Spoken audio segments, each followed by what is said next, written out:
Askarlar o'rmonga noaniq o'q uzardi. Ular nimaga otishayotganini o'zlari ham bilishmasdi. Lekin daraxtlar ortida nimadir bor. Ular ko'rmayotgan, ularga hujum qilgan nimadir. Yoshroq askar qurolni o'qlash uchun to'xtadi. O'qdonni ajratishi bilan qandaydir sharpani sezdi. Yonida turgan askar to'satdan bo'ynini ushlagancha tiz cho'kdi.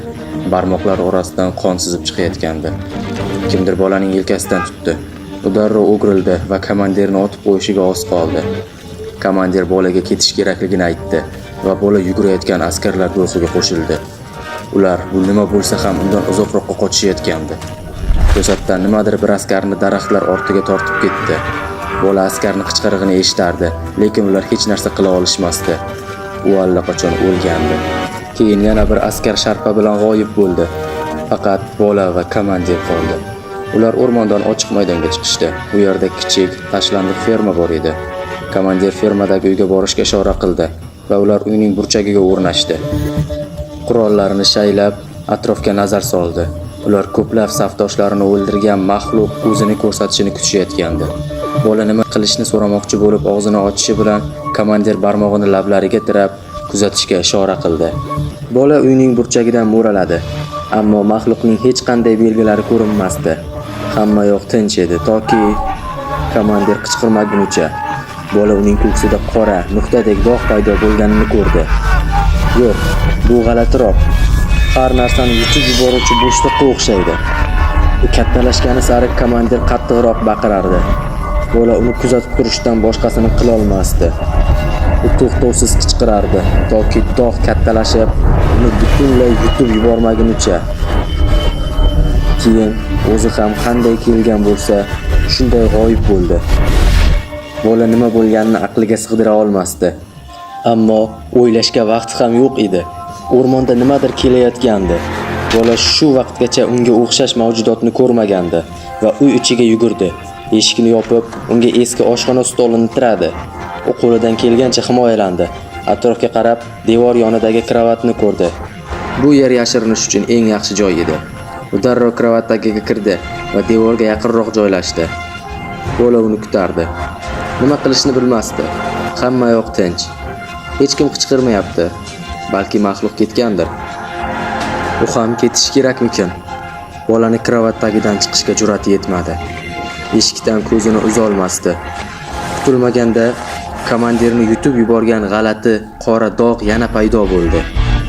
Bu dog'ning chetida hamma narsa egilib, g'alati ko'rinardi. Bola bularning barini kravat tagidan kuzatardi. Bu yerdan ingichka, qora qo'l yoki oyoq chiqdi. Avval bittasi, keyin boshqasi.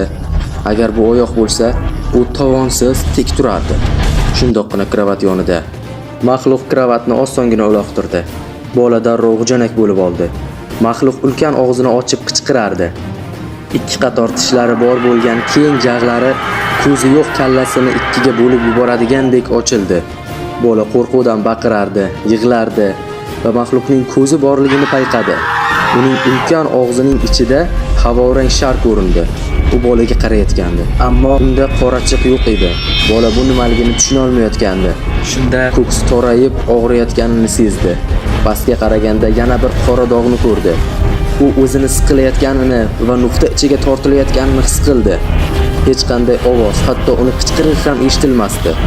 Go'yoki u ovozsiz o'layotgandek. Ammo bir narsani eshitdi.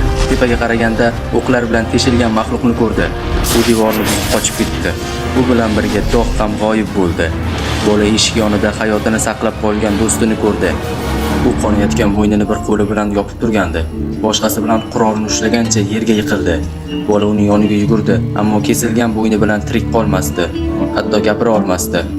Lekin do'stini saqlab qolganini bilgan holda vafot etdi. Bola juda charchagandi va o'lgan qahramonining yonida yolg'iz o'tirardi. Uning butun boshli guruhi qandaydir maxluq tomonidan qirib tashlandi. Bola o'zini yomon his qildi va qo'li bilan og'zini yopib yo'taldi va qo'lida o'zining qonini ko'rdi. Qo'rqitib yuborganim uchun uzr. Birinchi qism tugadi. Ammo shoshmang. Ushbu videoning davomini va boshqa shu kabi qiziqarli videolarni tomosha qilmoqchi bo'lsangiz, yordam sifatida siz uchun arzimagan bitta like bosib ketishingizni va obuna bo'lishingizni iltimos qilaman. Bu kanal rivoji va shu kabi videolarning tezroq va ko'proq chiqishi uchun juda ham muhim. E'tiboringiz uchun rahmat.